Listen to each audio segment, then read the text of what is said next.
We are with the New York Giants today, coming off their first playoff win since they won the Super Bowl over a decade ago. East Rutherford, New Jersey. Daniel Jones and Saquon Barkley back together for another year.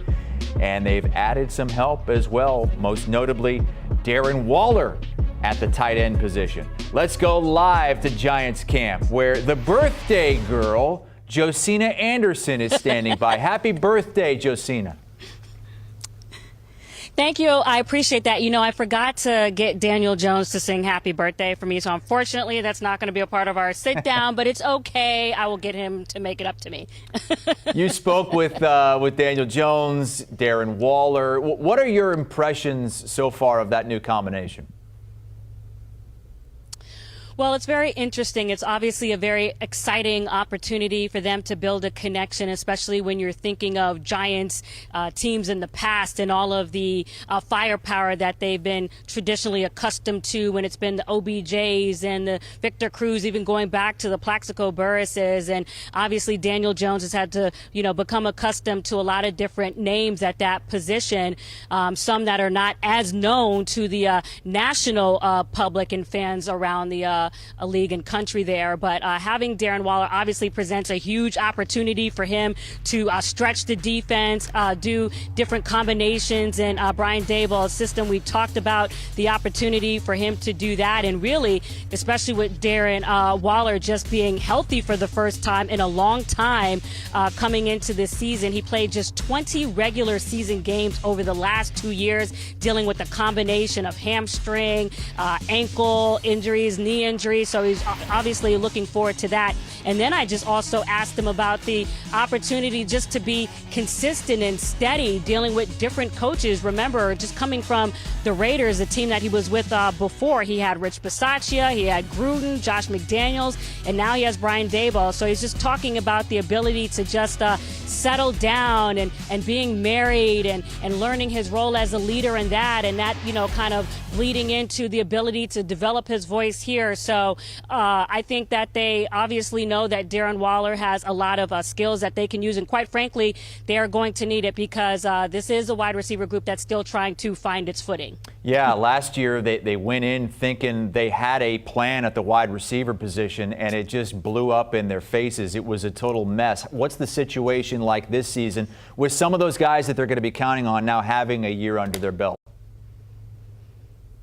Well, last year, their leading wide receiver was Darius Slayton. He has 726 wide receiving yards. Their second leading wide receiver, Richie James, I think, who had 569, is actually with the Colts.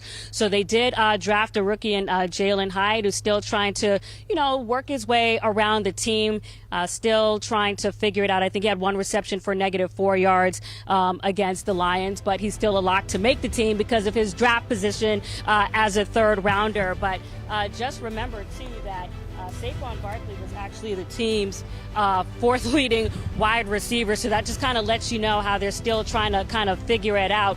And matter of fact, in that respect, they also added Cole Beasley recently. He actually led the team in terms of the wide receiver position with 4 receptions for 33 yards. So that familiarity that he has in Brian Daboll's system certainly going to help him there. And then just coming off the field, I was talking to Sterling Shepard, who, came off the ACL injury last year. And he was telling me that for the first time, he's getting more acclimated to having back-to-back activity, that he's coming along.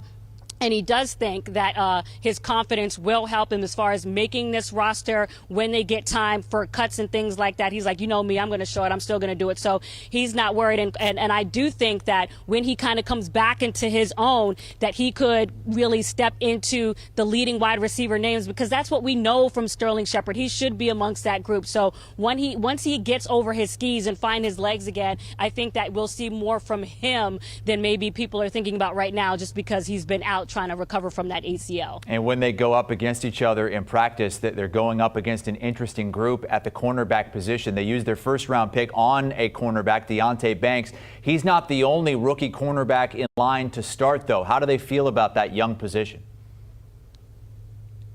Well, very interesting, because as I was getting, prepared for my shoot here, I was looking at the secondary, and I was like, wow, this is a team that is really starting to get prepared for the possibility of having two rookie cornerbacks back there, and Trey Hawkins and Deonte Banks. Now, Deonte Banks was their cornerback that they drafted in the first round out of Maryland, and then Trey Hawkins is coming out of Old Dominion there, and even their defensive coordinator, Wink Martindale, was talking today, and he said, you know what, we're going with those guys because they really represent our best three corners. Now, originally they were thinking that Adoree Jackson could be on the outside, but because the competition at slot corner is not necessarily coming along the way that they'd like it to, they're going to press Trey Hawkins to the outside, Adoree in the inside. So that's a very interesting thing to watch out for, especially as a lot of these teams are loading up in their offensive firepower to test those rookies on the outside. But it's not something that Brian Daboll hasn't seen before, because even in coming from Buffalo last year, you remember when Tre'Davious White was out,